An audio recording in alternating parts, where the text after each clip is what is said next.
Alors, le football, c'est le sport par excellence qui donne des lésions ligamentaires au niveau des ligaments croisés antérieurs du genou. C'est une lésion extrêmement fréquente qui est causée par le- le- des traumatismes directs avec un adversaire, c'est le tacle au football, ou alors lorsque le pied est immobilisé et dans un trou par exemple et que le joueur tourne sur lui-même. On peut aussi avoir des lésions des ligaments croisés lors d'un saut, à la mauvaise réception d'un saut lorsque le genou tourne en rotation. À la réception d'un saut, quand on saute et qu'on se réceptionne, une mauvaise réception, c'est-à-dire le pied est bloqué au sol et il y a un mouvement de rotation du genou. Ça peut se voir au football. C'est un type de mécanisme qui peut se voir au football, au basketball aussi, au handball aussi.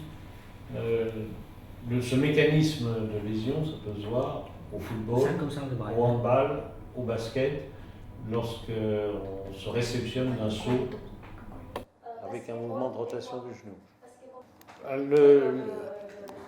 Les lésions ligamentaires du genou, c'est essentiellement le football qui est le plus fréquent. Alors, bon, en Europe, il y a le ski aussi, qui donne beaucoup d'accidents au niveau ligamentaire. D'autres sports comme le tennis, par exemple, donnent rarement des lésions ligamentaires du genou, mais plutôt des lésions ligamentaires au niveau de la cheville. Alors, d'une façon générale, on considère qu'il y a des lésions ligamentaires bénignes et des lésions ligamentaires graves. Les lésions ligamentaires bénignes, il s'agit d'un étirement du ligament sans rupture. Et les lésions ligamentaires graves, le ligament est étiré et puis il va finir par se rompre. C'est une rupture ligamentaire. Euh, la, la différence, c'est que très souvent, notamment au niveau du genou, les lésions ligamentaires avec une rupture doivent être opérées. Au niveau de la cheville, il y a eu une période où on a opéré les lésions ligamentaires, mais maintenant on les opère beaucoup moins et on se contente d'un traitement par une immobilisation qui va permettre une bonne consolidation des ligaments. Mais même dans les entorses bénignes, elles doivent être traitées sérieusement parce que la conséquence, ça peut être une instabilité chronique, notamment au niveau de la cheville. Et des gens qui ont eu une lésion ligamentaire qui a été maltraitée peuvent refaire des lésions ligamentaires, des instabilités de cheville qui va occasionner des lésions supplémentaires qui peuvent être des lésions ligamentaires à nouveau et qui peuvent être aussi des lésions au niveau des cartilages de l'articulation. Alors pour le malade en général, sur le plan de l'état général, il n'y a pas de conséquences très particulières. Par contre, au niveau articulaire, les conséquences, ça peut être, si c'est maltraité, une instabilité chronique. Par contre, avec un bon traitement des lésions ligamentaires, normalement, on doit retrouver une mobilité normale de l'articulation et une parfaite stabilité de l'articulation, à condition que le traitement ait été correctement suivi. D'une façon générale, par exemple au niveau de la cheville. Auparavant, on opérait le ligament de cheville, mais on s'est aperçu que le traitement orthopédique par une simple immobilisation pouvait très bien permettre une consolidation des ligaments avec un très bon résultat sur la stabilité, sur la mobilité et sur la reprise des activités sportives. D'autres ligaments vont poser des problèmes particuliers, comme au niveau du genou. Au niveau du genou, il y a 4 ligaments importants, le ligament latéral interne et externe et les 2 ligaments croisés. En ce qui concerne les ligaments latéraux, s'il y a une lésion isolée des ligaments latéraux, c'est quand même relativement rare, mais avec une immobilisation pendant environ 6 semaines, on aboutit à une bonne consolidation de ces ligaments. Par contre, au niveau des ligaments croisés, la consolidation du ligament est impossible, même avec une cicatrisation, même avec une immobilisation prolongée. Si bien que pour les ligaments croisés, on est souvent amené à effectuer une intervention pour non pas réparer le ligament, c'est ce qui a été fait pendant un certain temps, mais avec de très mauvais résultats, mais on remplace le ligament, c'est-à-dire qu'on fait une ligamentoplastie en se servant d'autres tendons accessoires pour refabriquer un véritable ligament croisé antérieur, notamment, qui va donner, là cette fois-ci, de bons résultats en permettant une rééducation immédiate. Donc, une absence de raideur du genou, une fonte musculaire assez minime et une bonne rééducation, une bonne récupération sur le plan fonctionnel et sportif.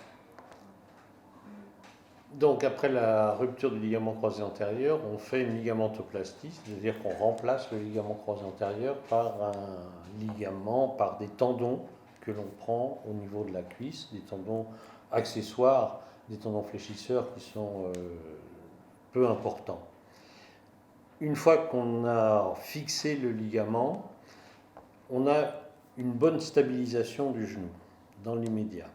Mais il faut bien penser que ce ligament qu'on prend, ce tendon qu'on prend, il va y avoir les fibres tendineuses qui sont solides, mais à l'intérieur, les cellules vont disparaître, le ligament est comme mort au début. Il y a une bonne tenue parce qu'on le fixe avec des vis ou des différents systèmes de fixation. Ensuite, progressivement, le ligament va être revascularisé. Il y a des petits vaisseaux qui vont pousser à l'intérieur. Des cellules vont revenir coloniser ces tendons, et si bien qu'on va aboutir à quelque chose de vivant. Et ce processus va demander à peu près 10 mois à 1 an. Ce qui veut dire qu'après la réparation du ligament, on peut commencer à mobiliser le genou. Ça va permettre d'éviter les raideurs, parce qu'on peut commencer tout de suite la rééducation. On autorise un appui avec une attelle simplement parce que les muscles ne sont pas suffisamment forts pour pouvoir marcher normalement. Et puis une fois que les muscles ont bien récupéré, on peut marcher sans attelle. Pour la reprise des activités, ça va demander un petit peu plus de temps. Notamment pour reprendre la course, il faut attendre déjà que le ligament ait commencé à bien cicatriser. Donc vers le 4e mois, on peut reprendre la course sur un terrain stable. Vers le 6e mois, sur un terrain un peu plus accidenté. Et puis progressivement, on reprend des activités sportives où le genou est un peu plus sollicité.